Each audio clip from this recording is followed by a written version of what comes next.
completamente sem entender. E o fato é que o Brasil rompeu uma tradição que foi a de sempre cumprir os contratos. Bolsonaro rompeu unilateralmente o acordo internacional que havia com Cuba, ao avisar que modificaria os termos do que o Estado brasileiro assinou sob a chancela da Organização Pan-Americana de Saúde. Essa atitude abala a credibilidade brasileira pela falta de compromisso em honrar tratados firmados. E os argumentos que foram apresentados pelo presidente da República, que até agora não escolheu sequer o seu ministro da Saúde, são pífios, denotam inclusive desconhecimento sobre a temática. O argumento primeiro dele é de que iria aplicar os testes de capacidade. Segundo o INEP, os médicos cubanos têm um desempenho similar no Revalida ao de brasileiros graduados fora do país. Esses profissionais vieram em uma missão humanitária, com um mandato específico, o que os isenta de serem submetidos a esse teste, ainda mais quando a medicina cubana é altamente conceituada, altamente bem conceituada internacionalmente. Falou que iria pagar o salário integral aos cubanos. E a decisão de que haveria um recurso que seria pago aqui e outro em Cuba foi amparada no acordo internacional. Os médicos vieram dentro das condições firmadas no quadro internacional. Eles continuam funcionários do Ministério da Saúde de Cuba, e é isso que acontece quando eles servem em outras missões internacionais. Usou o argumento de que eles deviam ter liberdade para trazer suas famílias. Primeiro que não há impedimento, apenas eles teriam que pagar para que isso acontecesse. Mas o próprio Jair Bolsonaro votou contra a entrada de familiares dos médicos cubanos no Brasil, afirmando que eles seriam um risco à nossa democracia. Então, num tema tão importante que diz respeito à saúde pública, o presidente eleito utilizou argumentos políticos, ideológicos, esquecendo-se do interesse da população.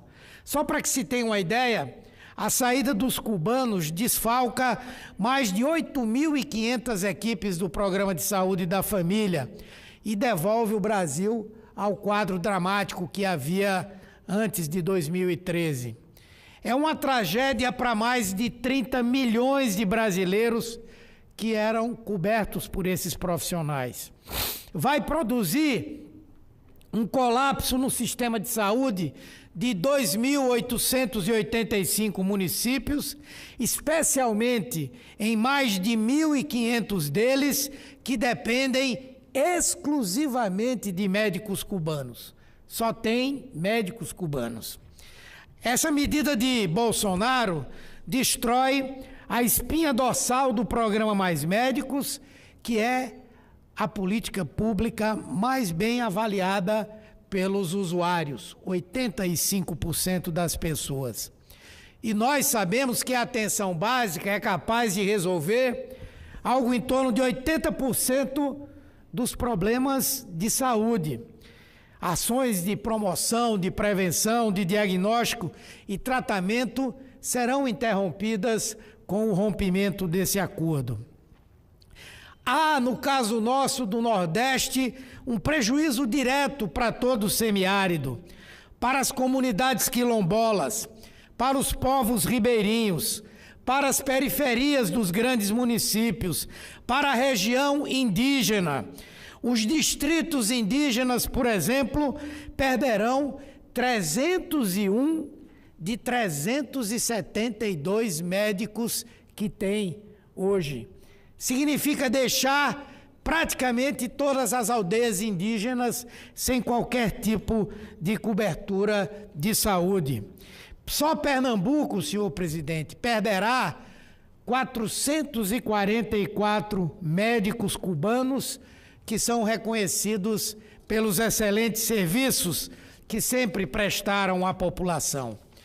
E agora o governo Temer, para prestar um serviço a Bolsonaro, faz uma fantasia que é a de lançar um edital, feito isso na terça-feira, hoje, com 8.500 vagas, que eu posso aqui apostar com quem quiser que não serão essas vagas preenchidas. Porque esse esforço já foi feito anteriormente. Antes de se fazer qualquer contratação de médico estrangeiro, se abria e se abre um edital para médicos brasileiros. Isso vinha crescendo, a participação de médicos brasileiros, porque foram dados alguns benefícios adicionais, como uma pontuação diferenciada para o concurso da residência médica, porque aumentou-se o número de vagas nas escolas de medicina, exigindo a própria qualificação, e mesmo assim foi necessário recorrer aos médicos cubanos. Os governos do PT tentaram suprir a carência e ampliar a oferta de profissionais, aumentando o número de faculdades de medicina no país, cuja expansão foi proibida no Brasil pelo recém-saído ministro da Educação Mendonça Filho, que atendeu a interesses corporativos escusos. Cuba não rompeu o acordo, nem agiu por questão ideológica, como quer fazer crer essa turma difusora de fake news de Bolsonaro. Se fosse movida por esses interesses, tinha deixado o Brasil quando Dilma foi derrubada por um golpe.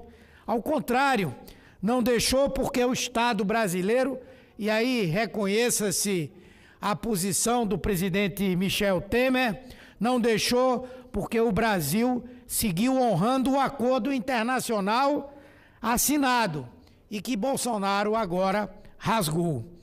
Médicos cubanos tinham mais de 10 anos de formados, todos com residência em medicina geral e comunitária, mais da metade com uma segunda especialização, 40% com mestrado, e é desse capital intelectual que o Brasil está abrindo mão agora. Falar de trabalho escravo é mais uma falácia do presidente eleito. O acordo é supervisionado pela OPAS, braço da Organização Mundial de Saúde nas Américas. E se o presidente eleito tivesse realmente preocupação com o trabalho escravo, não estaria propondo a extinção do Ministério do Trabalho, que é quem faz a fiscalização do trabalho escravo no Brasil. E teria votado favoravelmente a esse último reduto da senzala brasileira, que era a garantia dos direitos para o trabalhador doméstico e a trabalhadora.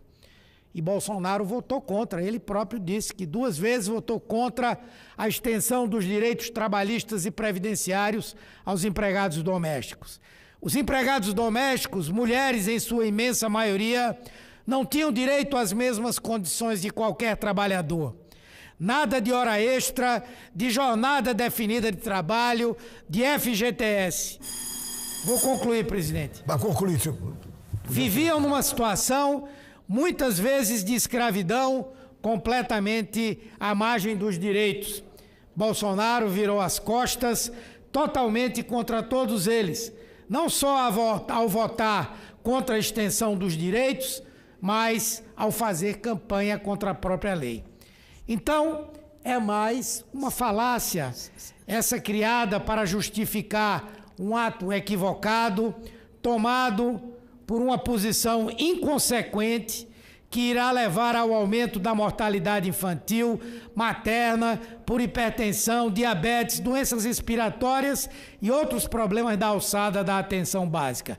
Eu vou ouvir rapidamente uma parte da senadora Ana Amélia, e concluo, senhor presidente. Não, para concluir, Vossa Excelência não tem mais tempo, está na prorrogação. Eu peço desculpa à senadora Ana Amélia.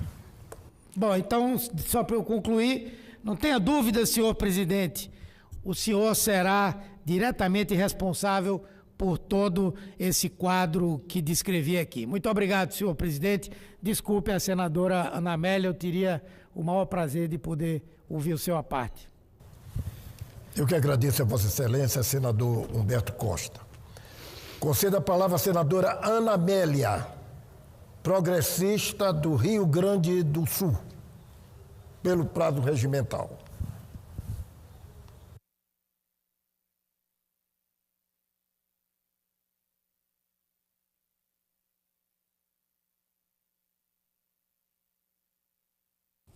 Senhor presidente João Alberto, caros colegas senadores e senadoras, nossos telespectadores da TV Senado, ouvintes da Rádio Senado, como o presidente, no estrito dever de rigorosamente respeitar o tempo regimental, embora não tenhamos muitos oradores aqui para falar, eu quero apenas agradecer ao senador Humberto Costa, que abrir para um debate que acho sempre importante e democrático. Primeiro, agradecer da referência que fez à legislação das domésticas. Tive a honra de ter sido a relatora aqui no Senado Federal, desta que foi a independência dos trabalhadores domésticos. Digo com a minha alegria também de renovar aqui em nome da Regina Veras, que trabalha comigo há 32 anos. E não estaria comigo se os direitos dela, antes mesmo da lei de prever um FGTS, eu já pagava isso, senador, porque por entender a relevância que tem as pessoas que estão na nossa casa, prestando um serviço indispensável, relevante, eu diria, são parte da família. Então, 32 anos não são 3 meses, não são 2 anos, é um tempo muito grande, eu agradeço renovadamente. Acho que a homenagem que todos fizemos aos domésticos foi exatamente tratar como os outros trabalhadores da indústria, do comércio, da agricultura, trabalhadores urbanos, todos eles, o empregado doméstico tinha que ter essa dignidade com carteira assinada numa lei adequada. Sobre os mais médicos, apenas uma observação, senador Humberto Costa. Eu acho que o presidente eleito, Bolsonaro, não tem a caneta. Ele não pode assinar nada, ele só pode fazer isso a partir do dia 1º de janeiro. Então, hoje, atribuir a Bolsonaro o que unilateralmente Cuba fez com mais médicos digamos, colocar a carroça na frente dos bois. Eu acho que não há como um governo de uma coisa tão séria quanto foi essa, por uma declaração ou por um gesto qualquer, a ter tomado uma atitude dessa maneira. Então, a responsabilidade será dos mais médicos. A questão do que nós discutimos aqui em relação ao trabalho escravo é que o governo se apodera de 80% do valor do trabalho do médico e dá a ele apenas 20%. Então, acho que essa questão tem que ser tratada dessa maneira, apenas para uma ressalva sobre isso. Mas eu volto aqui, senador João Alberto, ao tema que tratamos ontem aqui sobre a questão da modificação da lei da ficha limpa, que preocupa os brasileiros. Eu assinei ontem mesmo um requerimento do senador Randolph Rodrigues para retirar a urgência dessa matéria que está prevista já desde o ano passado. O senador Ataídes Oliveira, hoje novamente, ele também tomou uma iniciativa, já vi várias assinaturas, eu também assinei o requerimento para a retirada da urgência dessa matéria do PLS, que trata de mitigar, reduzir os efeitos da lei da ficha limpa, que foi uma conquista da sociedade, defendida pelos partidos de esquerda, lá como iniciativa popular, a primeira que houve no país. Então, essa lei da ficha limpa, eu acho que ela precisa ser preservada. Aliás, acho muito importante, nesse momento que se discute essa possibilidade, quero saudar a iniciativa do presidente Eunício Oliveira, de que poderá rever, desde que haja número suficiente de assinaturas para esse requerimento de retirada de urgência para a matéria. Em relação a essa questão, e passo a palavra, concedo a parte aqui ao senador Telmário Mota com muita alegria. Senadora, primeiro, muito obrigado. Eu aproveito a oportunidade que Vossa Excelência nos cedeu essa parte. Também assinei, o requerimento do senador Ataídes, porque isso aí naturalmente vai de encontro. Tudo que a sociedade realmente está querendo e o povo está querendo. Não vejo nenhuma... Aqui nós não podemos criar nenhum mecanismo de proteção àqueles que escolheram o caminho do errado. Então, eu acompanho Vossa Excelência nesse sentido. E quando Vossa Excelência fala com relação a lei da proteção, por exemplo, da doméstica, eu me lembro muito bem que minha mãe era uma empregada doméstica, né? E na época a Vossa Excelência fazia essa homenagem a essa sua secretária do lar que trabalha há muito tempo, eu naturalmente me lembro disso. E hoje, nesse dia tão importante, que é o dia, né, do reconhecimento da cor negra, eu fico muito feliz que meu avô, ele era negro, né, de Garanhuns, lá de perto de Garanhuns. Cadê o Humberto? Tá aí, Humberto da Taí? Lá de Pernambuco, né?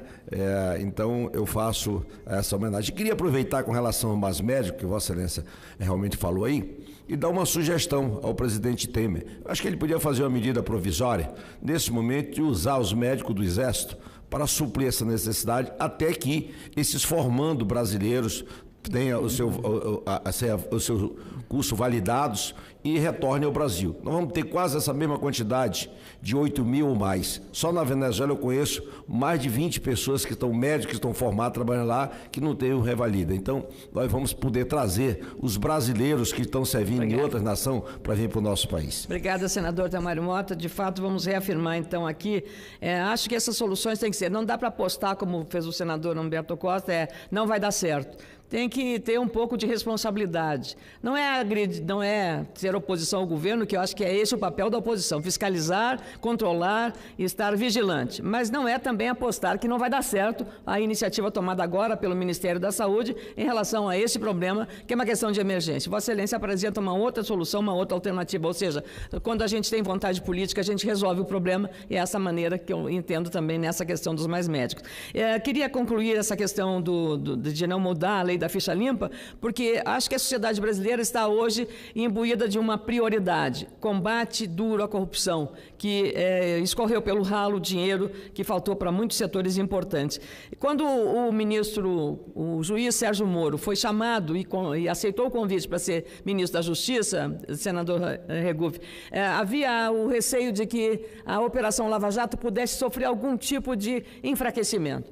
Hoje, na composição da equipe que estará junto com o Sérgio Moro no Ministério da Justiça, um ministério que terá uma relevância maior do que tem hoje, porque vai abrigar também a segurança pública, Ministério da Justiça e Segurança Pública, a gente percebe claramente que aqueles personagens que foram relevantes na Operação Lava Jato estão compondo com o Sérgio Moro exatamente essa continuidade do combate à corrupção. Não só, seguramente ele pensa, e deve pensar que a lei da ficha limpa tem que ser preservada naquilo que a inelegibilidade dá para 8 anos e não reduzir para 3, os crimes cometidos até 2010, mas também ele está fazendo uma proposta importante, que em matéria anticorrupção, a execução da pena a partir da condenação em segunda instância, que é uma questão que deverá constar de um projeto que ele já está sinalizando encaminhará ao Congresso Nacional. Isso é relevante, porque ele entende que o Supremo já tomou esse entendimento em 2016,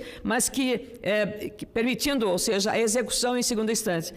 O mais prudente, a palavra é do próprio juiz Sérgio Moro, agora ministro da Justiça, o mais prudente, disse ele neste momento, é apresentar um projeto de lei para deixar isso mais claro na legislação ordinária. Então, isso é fundamental, e a isso resguarda e retira qualquer receio de que a Lava Jato sofreria algum tipo de percalço ou redução de relevância com a saída de Sérgio Moro do comando dessa operação, que não só teve relevância do combate à corrupção e ao crime organizado, mas também deu uma visibilidade ao Brasil, no mundo desenvolvido, na América Latina, na América do Norte, na Europa, porque isso se assemelhou à Operação Mãos Limpas na Itália, que foi relevante para desmantelamento das máfias. Aqui nós estamos tratando disso. E o juiz Sérgio Moro anunciou o delegado Maurício Valeixo para ser o diretor-geral da Polícia Federal. Ele que foi um atuante terceiro na hierarquia da Polícia Federal na administração anterior, que foi considerada de extrema relevância e também muito republicana na sua ação da Polícia Federal, tanto quanto o Ministério Público e o próprio Poder Judiciário. Escolheu também Rosalvo Franco, que foi ex-superintendente da Polícia Federal no Paraná, para a equipe de transição. E a juíza Flávia Macedo, da 13ª Vara da Justiça Federal, lá de Curitiba, também da equipe do juiz Sérgio Moro, para integrar a equipe de transição. Ou seja, de dois lados, estamos vendo aí, de fato, um comprometimento pessoal do futuro ministro da Justiça, juiz Sérgio Moro, que comandou a Lava Jato, com as questões relacionadas a um duro enfrentamento à corrupção no nosso país, pela lei e pela ordem. E a lei tem que ser igual para todos. E eu queria também registrar aqui que hoje nós tivemos um debate muito importante relativo à questão à lei antiterrorismo, que já existe e que teve vetos que foram mantidos os vetos da ex-presidente. Quero dizer que essa matéria, tanto quanto aqui hoje poderia estar sendo pautada a alteração da lei da ficha limpa, essa matéria precisa ser discutida pelo Congresso, que vai assumir em fevereiro de 2019. O Congresso vem com uma nova imagem. A renovação nesta casa foi de 85% e nós precisamos respeitar a vontade dos eleitores nessa deliberação. Essas matérias polêmicas, como reforma da Previdência, como tantas outras, senador João Alberto, precisam ser tomadas pelo Congresso, que terá a responsabilidade, a partir de 2019, de conduzir os destinos da legislação, que é a nossa responsabilidade, não só no Senado, mas também na Câmara Federal. Então, eu penso que, tomara que o requerimento para retirar a urgência da votação do PLS, que trata de alterar a lei da ficha limpa, tenha o número suficiente de assinaturas para que ela seja retirada de pauta ou da urgência. E segundo, que a prisão em segunda instância seja preservado. Já há entendimento do Supremo, mas com essa iniciativa legislativa dará as garantias legais para isso. E essa questão que discutimos hoje na CCJ deixou muito claro que o Brasil precisa disso. Aliás, é uma condição sine qua non para entrar na OCDE, que é a Organização de Cooperação para o Desenvolvimento dos Países. Então, nós estamos caminhando adequadamente e acho que o Poder Legislativo não pode se furtar nesta hora a de entender o tempo e o melhor momento de votar matérias dessa relevância. Obrigada, presidente. Eu que agradeço a Vossa Excelência